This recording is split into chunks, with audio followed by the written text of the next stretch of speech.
నమస్కారం, అప్టేక్ జాబ్స్కి స్వాగతం. నేను మీ వివేక్. ఇవాళ మనం కరెంట్ అఫైర్స్లో డిస్కస్ చేయబోయే అంశం ఇంటర్నేషనల్ మేరీటైమ్ ఆర్గనైజేషన్. ఈ భూమి మీద 70% నీరే ఉంది, ఆ విషయం మనకు తెలుసు. And it is also set that water way is the cheapest mode of transport, because మీరు ఇన్ఫ్రాస్ట్రక్చర్ని బిల్డ్ చేయక్కర్లేదు, జస్ట్ పడవని బిల్డ్ చేస్తే చాలు, నీరు అక్కడ ఆల్రెడీ ఉంది. సో ఇది చౌక రవాణా వ్యవస్థ. అలానే ఎక్కువ వాల్యూమ్లో అంటే ఎక్కువ క్వాంటిటీలో కూడా మీరు సరుకు రవాణా తీసుకువెళ్ళచ్చు. So in that way oceans and seas plays a crucial role, whether it is regarding the movement of people, whether it is regarding the movement of goods, whatever be it, it's very very important. మరి ఇంతకీ ట్రాఫిక్ని అవ్వచ్చు, లేదు ఈ సముద్ర ప్రయాణం, లేదు సముద్ర రవాణాకి సంబంధించి నియంత్రణ అంటే కంట్రోలింగ్ సిస్టమ్, లేదు రెగ్యులేషన్ ఎవరి దగ్గర ఉంది, వీటన్నిటికి సంబంధించి మనం డిస్కస్ చేయబోతున్నాం. The topic that we are going to discuss today is International Maritime Organization, అంతర్జాతీయ సముద్ర సంబంధిత వ్యవస్థ, లేదు సముద్రపు వ్యవస్థ అని చెప్పచ్చు. సో దీని యొక్క స్థాపన ఎప్పుడు జరిగింది, ఇది రియాలిటీలోకి అంటే ఎగ్జిక్యూషన్లోకి ఎప్పుడు వచ్చింది, ఇండియా ఎప్పుడు జాయిన్ అయింది, ఇంతకీ దీంట్లో సభ్య దేశాలు ఎలా ఉంటాయి, హెడ్గా ఎవరినైనా కూర్చోబెడతారా, ఇప్పుడు యునైటెడ్ నేషన్స్లో సెక్యూరిటీ కౌన్సిల్లో పర్మనెంట్ మెంబర్స్ ఉన్నాయి, అట్లా దీంట్లో ఎవరినైనా కూర్చోబెడతారా, ఇలా వీటికి సంబంధించిన అంశాలను కూడా మనం ఈ వీడియోలో డిస్కస్ చేద్దాం. సో అందుకని ఈ వీడియోని చివరి దాకా చూడండి. ఒకవేళ అప్టేక్ జాబ్స్ యూట్యూబ్ ఛానల్కి మీరు మొట్టమొదటిసారిగా వచ్చినట్టయితే ఛానల్ని సబ్స్క్రైబ్ చేసుకోవడం మటుకు మర్చిపోకండి. అలానే ముందే గుర్తు చేస్తున్నాను, నవంబర్ నెల యొక్క నవాంశ కరెంట్ అఫైర్స్ మ్యాగజైన్ ఏదైతే ఉందో ఇన్ బ్రీఫ్, అది డిసెంబర్ 9వ తారీఖున లాంచ్ అవుతుంది. నవాంశ అంటే ఏంటి, నవ అంశాలు, 9 అంశాలు, 9 టాపిక్స్. ఆ 9 టాపిక్స్కి సంబంధించిన current affairs magazine in brief కాబట్టే అది 9th రోజున లాంచ్ చేస్తున్నాం అనమాట. So don't miss it. ఒకవేళ దీనిని మీరు పర్చేస్ చేయాలి అంటే అప్టేక్ జాబ్స్ ప్లస్కి వెళ్ళి పర్చేస్ చేయొచ్చు. ఆల్రెడీ అక్టోబర్ మంత్ ఎడిషన్ అక్కడ ఉంది, నవంబర్ మంత్ ఎడిషన్కి రావాలి అని అంటే ఇంకో కొన్ని రోజులు వెయిట్ చేయండి. అలానే చెన్నై అతలాకుతలం అయిపోయింది. అఫ్కోర్స్ మనకు తెలుసు నేచర్ కన్నా పవర్ఫుల్ ఎవరూ కాదు అని. ఈవెన్ ఇన్ఫ్యాక్ట్ మన నేచర్కి సంబంధించిన ఒక అంశం గురించి మాట్లాడుతున్నాం ఇక్కడ. బట్ అన్ఫార్చునేట్లీ చాలామంది ఎన్నో ఇబ్బందులు పడుతూ ఉన్నారు. This is the time that we need to show some solidarity. This is the time that we need to show some support to them. వాళ్ళు ఎక్కడున్నా ఎలా ఉన్నా సరే అందరూ క్షేమంగా, సురక్షితంగా, ఆరోగ్యంగా ఉండాలి అని, ఎవరికి ఎటువంటి ఆపద కలగకూడదని మనం వాళ్ళకి భరోసానిద్దాం. ఒకవేళ మీ ఫ్రెండ్స్ కానీ రిలేటివ్స్ కానీ ఎవరన్నా ఉంటే వీలైతే వాళ్ళతో మాట్లాడండి, వాళ్ళకి ధైర్యాన్ని ఇవ్వండి, మీకోసం మేము ఉన్నాము అని. సమ్ టైమ్స్ డబ్బులు, ఉండడానికి పైన ఒక కప్పు, వీటన్నిటికన్నా నా కోసం ఒక మనిషి ఉన్నాడు అనే ధైర్యమే చాలా బలాన్ని ఇస్తుంది. So this is the time we need to show some solidarity and support to them. We are with Chennai.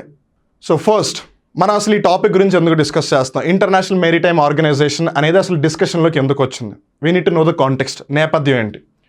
Recently India has been reelected to the International Maritime Organization. దీనిని మనం ఇంటర్నేషనల్ మేరిటైమ్ ఆర్గనైజేషన్ అని ప్రతిసారి పిలవకుండా ఇప్పటి నుంచి IMO అని పిలుస్తాము. So confuse అవ్వకండి. సో IMOకి ఇండియా రీఎలెక్ట్ అయింది, అంటే ఇంతకుముందు ఆల్రెడీ ఎలెక్ట్ అయింది, ఇప్పుడు మళ్ళీ రీఎలెక్ట్ అయింది, అంటే పునః ఎన్నిక అనమాట. సో ఇండియా ఆ విధంగా అవడం అనేది నిజంగా ఒక మంచి విషయం అని చెప్పాలి. Marking it's continuous service at the IMO. So ఇక్కడ ఏం జరుగుతుంది, వాళ్ళు మళ్ళీ రీఎలెక్ట్ అయ్యారు కాబట్టి అక్కడ బ్రేక్ లేదు. సో బ్రేక్ లేదు కాబట్టి వాళ్ళు కంటిన్యూస్గా సర్వీస్ చేయడానికి ఒక అవకాశం ఉంది. This reelection, which is a part of 2024-25 biennium, places India among the category of 10 states with the largest interest in international seaborne trade, reaffirming its pivotal role in global maritime affairs. So మరి ఇక్కడ జాగ్రత్తగా గమనిస్తే ఈ రీఎలెక్షన్ ఏదైతే జరిగిందో, అంటే మళ్ళీ elect అవ్వడం అనే కార్యక్రమం ఏదైతే జరిగిందో, ఇది 2024-25 సంవత్సరానికి గాను జరిగింది. వీఆర్ స్టిల్ ఇన్ 2023 కదా. ఇండియా ఆల్రెడీ మేరిటైమ్ ఆర్గనైజేషన్ ప్రస్తుతం ఒక మెంబర్గానే ఉంది. అయితే నెక్స్ట్ 2 yearsకి 2024-25 కాను ఏదైతే ఎలక్షన్స్ జరిగాయో దాంట్లో మళ్ళీ ఎన్నికైంది. So that's how it's a prestigious thing అని చెప్పాలి. అలానే ఏవైతే 10 దేశాలు ఉన్నాయో ద లార్జెస్ట్ ఇంట్రెస్ట్తో వాటిలో ఇండియా కూడా ఉండడం అనేది నిజంగా మనకి ఒక పాజిటివ్ థింగ్ అని చెప్పొచ్చు. అలానే reaffirming its pivotal role in global maritime affairs. ఈ అంతర్జాతీయ సరుకు రవాణా అవ్వచ్చు, ఈ అంతర్జాతీయ వాణిజ్యం, ఇంటర్నేషనల్ ట్రేడ్ ఏదైతే సముద్రం ద్వారా జరుగుతుందో అందులో Indian ocean one of the key role play చేస్తుంది. మరి Indian ocean one of the key role play చేసినప్పుడు ఆబ్వియస్గా ఇండియా కూడా కీ రోల్ ప్లే చేస్తుంది కదా, because it is able to connect to the eastern world, it is also able to connect to the western world, it is also able to connect to the southern world as well. Of course southern వైపు పెద్దగా అంత దేశాలు ఏమీ లేవు, కానీ east వైపు Indonesia, Malaysia, Singapore, Australia, Philippines, Vietnam, China, Japan, South Korea, North Korea, అటువైపు ఇటు వెస్ట్ వైపు వెళ్తే వెస్ట్ ఏషియా మొత్తం, అంటే Saudi Arabia, Arab countries, Dubai, Oman, Yemen ఇవన్నీ, అలానే ఆఫ్రికా ఖండం, అటు నుంచి మళ్ళీ యూరోపు లేదా ఐరోపా ఖండం, ఉత్తర అమెరికా, దక్షిణ అమెరికా, ఇటువైపు అంతా వెళ్ళడానికి. సో బేసిక్గా ఇండియా ఇందులో పెద్ద కీ ప్లేయర్ అనే చెప్పాలి. సో ఆ కీ ప్లేయర్ స్టేటస్ని మళ్ళీ ఒకసారి రీఎఫర్మ్ చేసుకుంటుంది. అంటే నేనున్నాను అని ఒకసారి ఆల్రెడీ చూపించుకుంది, నౌ ఇప్పుడు రీఎలెక్ట్ అయ్యి నేనేంటో అని మళ్ళీ చూపించుకుంటుంది అనమాట. So that's how we can say that India is making its mark, అంటే తను ఏంటో చూపించుకుంటుంది. ద IMO గుర్తుంది కదా, International Maritime Organization is a specialised agency of the United Nations. So ఇప్పుడు యునైటెడ్ నేషన్స్ ఆర్గనైజేషన్ దాంట్లో ఈ జనరల్ అసెంబ్లీ అవ్వచ్చు, సెక్రటేరియట్ అవ్వచ్చు, ఇలా కొన్ని వాళ్ళ మెయిన్ ఆర్గన్స్ ఉంటాయి. తర్వాత దానికి ఎయిలీడ్ ఆర్గనైజేషన్స్ ఉంటాయి. అలానే ఈ IMO అనేది యునైటెడ్ నేషన్స్ యొక్క స్పెషలైజ్డ్ ఏజెన్సీ, అంటే ఒక స్పెషల్ పర్పస్ కోసం ఏర్పాటు చేసిన సంస్థ. దేనికి సంబంధించింది? సముద్ర వాణిజ్యం, సముద్రంలో ఏదైతే సరుకు రవాణా జరుగుతుందో దానికి సంబంధించి, అలానే ఈ సీ రూట్, ఓషన్స్ రూట్లో ఏదైతే ట్రాఫిక్ ఉంటుందో, బేసిక్గా షిప్స్ కొన్ని ఇటు వెళ్తుంటాయి, కొన్ని అటు వెళ్తుంటాయి. సో దానిని రెగ్యులేట్ చేయడం, అలానే సముద్రాలను పొల్యూట్ చేయకుండా ఉంచడం. సో వీటన్నిటికి సంబంధించిన మేజర్ రోల్ అంతా కూడా IMO ప్లే చేస్తుంది. So in that way it is treated as a special agency of UN that is responsible for regulating shipping and preventing marine pollution from ships. ఈ ఓడలు వెళ్తూ ఉన్నప్పుడు, ఎస్పెషల్లీ ఆయిల్ కంటైనర్ షిప్స్ ఎప్పుడన్నా ఉన్నా మీరు వినే ఉండుంటారు, చూసే ఉండుంటారు, ఆయిల్ మొత్తం స్పిల్ అయిపోతుంది నీటి మీద. అలా అవ్వడం వల్ల సముద్రాలు మొత్తం కలుషితం అయిపోతుంది, they are getting polluted. And సముద్రం పొల్యూట్ అయిపోతే దాంట్లో ఉన్న జీవచరాలు చనిపోతాయి. సో అలా బయోడైవర్సిటీ దెబ్బతింటుంది, ఈకో సిస్టమ్స్ దెబ్బతింటాయి, అలానే ఆ ఫుడ్ చైన్, ఫుడ్ వెబ్ అంతా కూడా దెబ్బతింటుంది. సో అలా దాని యొక్క లాంగర్ ఎఫెక్ట్ అవ్వచ్చు, కాన్సిక్వెన్షియల్ ఎఫెక్ట్స్ అవ్వచ్చు, చాలా ఉంటాయి. కాబట్టి ఈ షిప్పింగ్ని రెగ్యులేట్ చేయడం, అంటే కంట్రోల్ చేయడం ఒకటి, అలానే పొల్యూషన్ అవ్వకుండా చూసుకోవడం కూడా చాలా చాలా ఇంపార్టెంట్ అనమాట. సో ఇంతకీ IMO యొక్క స్థాపన ఎప్పుడు జరిగింది అని అంటే 1948లో, following a UN conference in Geneva, and it came into existence in 1958. ఇక్కడ మీరు అర్థం చేసుకోవాల్సింది ఏంటంటే దీని యొక్క స్థాపన 1948లో జరిగింది, కానీ ఇది ఎప్పుడు అమలులోకి వచ్చిందంటే 1958. దిస్ ఇస్ సంథింగ్ లైక్ ఇల్లు కట్టడం వేరు, ఇంట్లోకి వెళ్ళి ఉండడం వేరు. సో ఇప్పుడు ఇల్లు కట్టడానికి పునాదిరాయి వేశారు, లేదు ఇల్లు కట్టారు అనుకోండి, the house has been built but no one is living there. But మీరు ఎప్పుడైతే గృహప్రవేశం చేసి ఇంట్లోనే ఉంటారో that's when it becomes the నివాసం, మీరు అక్కడ ఉంటున్నట్టు. సో అట్లా ఒక IMO అనేది ఉంటుంది, ఇంటర్నేషనల్ మెరిటైమ్ ఆర్గనైజేషన్ అనేది ఉంటుంది అని 1948లో వాళ్ళు డిసైడ్ అయిపోయారు, దాన్ని ఎస్టాబ్లిష్ చేశారు. కానీ అది రియల్గా పనిచేయడం ప్రారంభించి ఈ అంశాలను చూసుకోవడం మొదలుపెట్టింది 1958. మరి 1958లో ఎగ్జిస్టెన్స్లోకి వచ్చినప్పుడే ఇండియా దాంట్లో సభ్యత్వం పొందిందా, లేదు 1948లోనే పొందిందా, లేదు తర్వాత పొందిందా అని మనం కొద్దిసేపట్లో తెలుసుకుందాం. ఒకవేళ మీకు ఆల్రెడీ దీని గురించి తెలిస్తే, అంటే ఇండియా ఎప్పుడు మెంబర్షిప్ కంట్రీ, సో ఒకవేళ మీకు ఆల్రెడీ తెలిస్తే ఇండియా ఎప్పుడు మెంబర్షిప్ తీసుకుంది అని కింద కామెంట్ చేసి చెప్పండి. I would like to know from you. Now let's talk about member nations, సభ్య దేశాల గురించి తెలుసుకోవడానికి ప్రయత్నం చేద్దాం.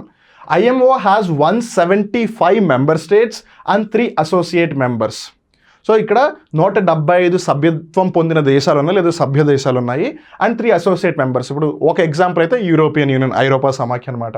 And its headquarters are in London, United Kingdom. UK యొక్క రాజధాని లండన్. సో అక్కడ దీని యొక్క ప్రధాన కార్యాలయం ఉంది. India join the IMO in 1959. Establish చేసింది 1948లో, ఎగ్జిస్టెన్స్లోకి వచ్చింది 1958లో, ఇండియా జాయిన్ అయింది 1959. అంటే దాని యొక్క స్థాపన జరిగి అది అమలులోకి వచ్చిన 1 సంవత్సరం తర్వాత ఇండియా దాంట్లో జాయిన్ అయింది. మరి ఇంటర్నేషనల్ మెరిటైమ్ ఆర్గనైజేషన్ అనే సంస్థ ఏదైతుందో దాని యొక్క ముఖ్య పాత్ర ఏంటి అనేది తెలుసుకోవడానికి ప్రయత్నం చేద్దాం. Its main role is to create a regulatory framework for the shipping industry that is fair and effective, universally adopted and universally implemented as well. So వాళ్ళు బేసిక్గా ఏం చేస్తున్నారు, ఒక నియంత్రించడానికి ఒక వ్యవస్థను తీసుకొస్తున్నారు, లేదు ఒక నియంత్రపు వ్యవస్థని క్రియేట్ చేస్తున్నారు, రెగ్యులేటరీ ఫ్రేమ్వర్క్. సో బేసిక్గా ఒక చట్టం, రూల్స్ అండ్ రెగ్యులేషన్స్, నియమాలు నిబంధనలు తీసుకొస్తున్నారు అనమాట. దేనికోసం? షిప్పింగ్ ఇండస్ట్రీ కోసం. అంటే ఈ ఓడల పరిశ్రమ, సరుకు రవాణా పరిశ్రమ అవ్వచ్చు, వాణిజ్య కార్యకలాపాలకు సంబంధించి అవ్వచ్చు, వాటికి సంబంధించి అది ఎలా ఉండాలంట, ఫెయిర్గా ఉండాలి, ఎఫెక్టివ్గా ఉండాలి. అంటే ఓవర్ ప్రైస్డ్గా ఉండకూడదు, it should be egalitarian and equitable, అలానే ఎఫెక్టివ్గా ఉండాలి, యూనివర్సల్ అడాప్టెడ్, అంటే అందరూ యాక్సెప్ట్ చేసే విధంగా ఉండాలి, అందరూ ఇంప్లిమెంట్ చేసే విధంగా ఉండాలి. ఆ విధంగా చూసుకునే బాధ్యత IMOది. It is also involved in legal matters including liability and compensation issues and the facilitation of international maritime traffic as well. So అది కేవలం ఈ నియంత్రపు అంశాలు అంటే రెగ్యులేటరీ అఫైర్సే కాకుండా లీగల్ మ్యాటర్స్లో కూడా చూసుకుంటుంది.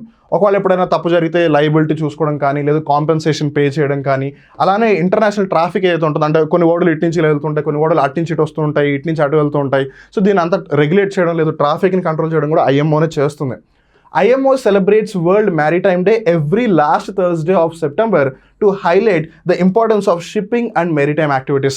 సో ఈ సముద్రపు రవాణా, సముద్రపు వాణిజ్యం అనేది ఎంత ముఖ్యమైనది అనేది అందరికీ తెలియజేయడం కోసం, దానిని గుర్తించడం కోసం, దానిని ప్రోత్సహించడం కోసం, in order to promote it more, in order to create more awareness among the people, in order to appreciate the fact of how important it is, ప్రతి సంవత్సరం సెప్టెంబర్ నెలలో లాస్ట్ థర్స్డే, కొన్నిసార్లు 4 గురువారాలు రావచ్చు, కొన్నిసార్లు 5 గురువారాలు రావచ్చు, అది ఏ విధంగా ఉన్నా సరే 4th థర్స్డే ఏదైతే ఉంటుందో దానిని వాళ్ళు వరల్డ్ మ్యారిటైమ్ డేగా సెలబ్రేట్ చేసుకుంటారు. This is something like mother's day. ఇప్పుడు మదర్స్ డేకి స్పెసిఫిక్ ఒక డేట్ ఉండదు, చిల్డ్రన్స్ డే లాగా. చిల్డ్రన్స్ డే ఇప్పుడు నవంబర్ 14, జవహర్లాల్ నెహ్రూ గారి యొక్క జన్మదినోత్సవం ఆ రోజున చిల్డ్రన్స్ డే జరుపుకుంటున్నారు. Teachers day September 5, fixed date ఉంది. కానీ మదర్స్ డేకి ఫిక్స్డ్ డేట్ ఉండదు. మదర్స్ డే ఎప్పుడు సెలబ్రేట్ చేసుకుంటారు? మే నెలలో 2వ ఆదివారం ఎప్పుడు వస్తే అప్పుడు సెలబ్రేట్ చేసుకుంటారు. ఫాదర్స్ డే ఎప్పుడు సెలబ్రేట్ చేసుకుంటారు? జూన్ నెలలో 3వ ఆదివారం ఏ రోజున వస్తే ఆ రోజున సెలబ్రేట్ చేసుకుంటారు. అట్లా ఈ వరల్డ్ మ్యారిటైమ్ డే కూడా సెప్టెంబర్ నెలలో ఆఖరి గురువారం అనే కన్నా 4వ గురువారం అని చెప్పాలన్నమాట. మరి దీని యొక్క స్ట్రక్చర్ ఏ విధంగా ఉంది అంటే, ఈ సంస్థ యొక్క నిర్మాణం ఏ విధంగా జరిగింది అని గమనిస్తే, IMO is governed by an assembly of members which meets every 2 years and a council of 40 members which is elected by the assembly for a 2-year period. మనం ఇందాక ఆల్రెడీ తెలుసుకున్నాం 175 countries membership countries, 3 associate members ఉన్నారు అని. So దీ అంతా కూడా assembly అనమాట. ఈ అసెంబ్లీలోంచి ఒక 40 మంది ఎలక్ట్ అవుతారు. ఆ ఎలక్ట్ అయిన వాళ్ళు కౌన్సిల్. ఈవెన్ ఇప్పుడు మన గవర్నమెంట్ దగ్గర కూడా అంతే కదా, ఎమ్మెల్యేలు అందరూ ఎలక్ట్ అవుతారు, వాళ్ళలో కొంతమంది మినిస్టర్లు అవుతారు. లోక్సభకి అందరూ ఎలక్ట్ అవుతారు యాజ్ అన్ ఎంపీ, అక్కడ నుంచి కొంతమంది మంత్రులు అవుతారు. అట్లానే అందరూ కూడా అసెంబ్లీ ఆఫ్ మెంబర్స్, వాళ్ళలో అంటే ఈ 175+3లో ఒక 40 మంది ఎలక్ట్ అవుతారు, ఎన్నికవుతారు. వాళ్ళు రూల్ చేస్తుంటారు, లేదు వాళ్ళు ఇంప్లిమెంటేషన్ అమలు చేస్తూ ఉంటారు అనమాట. So we can say these are the powerful nations. So దీనికి ఇండియా 2వసారి రీఎలెక్ట్ అయింది కంటిన్యూస్గా, and that is why it is important. The assembly is the highest governing body of the IMO. The IMO council, ఈ 40 దేశాలు ఏవైతే ఉంటున్నాయి, అది being the executive organ is responsible for supervising the organisation's work, especially in maritime safety and pollution prevention. So basic important ఏది? ఈ assembly. ఎందుకంటే ఆ assembly ఉంది కాబట్టి ఈ కౌన్సిల్ ఉంది. కానీ అసెంబ్లీ ఏదైతే చేయించాలి అని అనుకుంటుందో అది కౌన్సిల్ ద్వారా జరుగుతుందన్నమాట. సో ఎమ్మెల్యేలు అందరూ ప్రజల యొక్క ప్రతినిధులు, వాళ్ళల్లో కొంతమంది మంత్రులుగా ఉండి వాళ్ళు ఎగ్జిక్యూట్ చేస్తున్నారు. So in the very same way this is like the legislative assembly or the parliament, this is like the ministers. I hope you are clear with that. అలానే IMO's work is conducted through 5 committees and several subcommittees which develop and adopt international conventions, codes, resolutions and guidelines. So United Nations Organization అవ్వచ్చు, లేదు world trade organisation అవ్వచ్చు, వీళ్ళు ఎప్పటికప్పుడు కొన్ని నియమ నిబంధనలు కానీ రూల్స్ అండ్ రెగ్యులేషన్స్ కానీ మారుస్తూ ఉంటారు, లేదు అమెండ్ చేస్తూ ఉంటారు. సో ఇలాంటప్పుడు వాటికి తగ్గట్టుగా వీళ్ళ యొక్క కార్యకలాపాలను కూడా వీళ్ళు ఎప్పటికప్పుడు అడ్జస్ట్ చేసుకుంటూ ఉంటారనమాట. సో ఇది అసెంబ్లీ కౌన్సిలే కాకుండా వీళ్ళకి ఒక 5 కమిటీస్, తర్వాత కొన్ని సబ్ కమిటీస్ కూడా ఉన్నాయి. సో వాటి యొక్క హెల్ప్తో ఇప్పుడు మినిస్ట్రీస్ ఉన్నాయి, మంత్రిత్వ శాఖలు ఉన్నాయా, ఆ మంత్రిత్వ శాఖల లోపల డిపార్ట్మెంట్స్ కూడా ఉన్నాయి కదా. సో బేసిక్గా మినిస్టర్ ఏదైనా పని చేయాలంటే డిపార్ట్మెంట్స్ పని చేయాలి. అట్లా ఈ కౌన్సిల్ ఏదైనా పని చేయాలి, లేదు అసెంబ్లీ ఏదైతే అనుకుంటుందో అది కౌన్సిల్ ద్వారా జరగాలి అని అంటే ఈ కమిటీలు, సబ్ కమిటీలు హెల్ప్ చేస్తాయి అనమాట. So that's all for today. So అదనమాట ఇంటర్నేషనల్ మెరిటైమ్ ఆర్గనైజేషన్, అంతర్జాతీయ సముద్రపు వ్యవస్థ. సో ఎప్పుడు ఎస్టాబ్లిష్ చేశారు, ఎప్పుడు ఎగ్జిస్టెన్స్లోకి వచ్చింది, ఇండియా ఎప్పుడు సభ్యదేశం అయింది, ఇంతకీ ఎన్ని సభ్య దేశాలు ఉన్నాయి, వాళ్ళు కౌన్సిల్ని ఎలా ఎలక్ట్ చేస్తున్నారు, ప్రతి 2 సంవత్సరాలకు ఒకసారి మీట్ అవుతారు, 2 సంవత్సరాలకు ఒకసారి ఎలక్షన్ జరుగుతుంది. సో ఎలక్ట్ అయిన వాళ్ళు కంటిన్యూస్గా 2 years పాటు ఉంటారు. అట్లా ఇండియా మళ్ళీ రీఎలెక్ట్ అయిందనమాట. అంటే 2021 నుంచి 23 వరకు ఉంది. అంటే 2022-23 ఉంది ఇండియా ఆల్రెడీ. ఇప్పుడు 2024-25 కూడా ఇండియా మళ్ళీ రీఎలెక్ట్ అయిందనమాట. So that's the thing. So అలా ఇంటర్నేషనల్ అఫైర్స్లో అండ్ మెరిటైమ్ అఫైర్స్లో ఇండియా ఒక కీ రోల్ ప్లే చేస్తుంది కాబట్టి it becomes very important to know about it. I hope you really learn something important over here. ఒకవేళ ఈ video నచ్చినట్టయితే మీరు like చేయండి, నచ్చకపోతే మీ ఇష్టం. ఒకవేళ ఈ వీడియోకి సంబంధించి మీరు ఏదైనా చెప్పాలి అని అనుకుంటే కింద కామెంట్ చేసి చెప్పండి హ్యాపీగా. ఇంకో 10 మందికి ఇది షేర్ చేస్తే వాళ్ళు కూడా నేర్చుకుంటారు, వాళ్ళు కూడా అవగాహన తెచ్చుకుంటారు అనిపిస్తే ఖచ్చితంగా మిస్ చేయకుండా షేర్ చేయండి. యాజ్ చెప్పినట్టుగా మీరు అప్టేక్ జాబ్స్ యూట్యూబ్ ఛానల్కి మొట్టమొదటిసారిగా వచ్చినట్టయితే ఛానల్ సబ్స్క్రైబ్ చేసుకోండి. అలానే నవంబర్ నెల యొక్క ఏదైతే నవాంస కరెంట్ అఫైర్స్ ఎడిషన్ ఉందో ఇన్ బ్రీఫ్, అది డిసెంబర్ 9వ తారీఖున విడుదలవుతుంది. So please stay tuned for that. So ఇక్కడితో వాళ్ళ కరెంట్ అఫైర్ ఎపిసోడ్ ముగుస్తుంది. మళ్ళీ ఇంకో రోజు ఇంకో కొత్త కరెంట్ అఫైర్ ఎపిసోడ్తో కలుద్దాం. అప్పటి వరకు చూస్తూనే ఉండండి అప్టేక్ జాబ్స్. మిమ్మల్ని మీరు అప్డేట్ చేసుకుంటూ ఉండండి. నేను మీ వివేక్. నమస్కారం.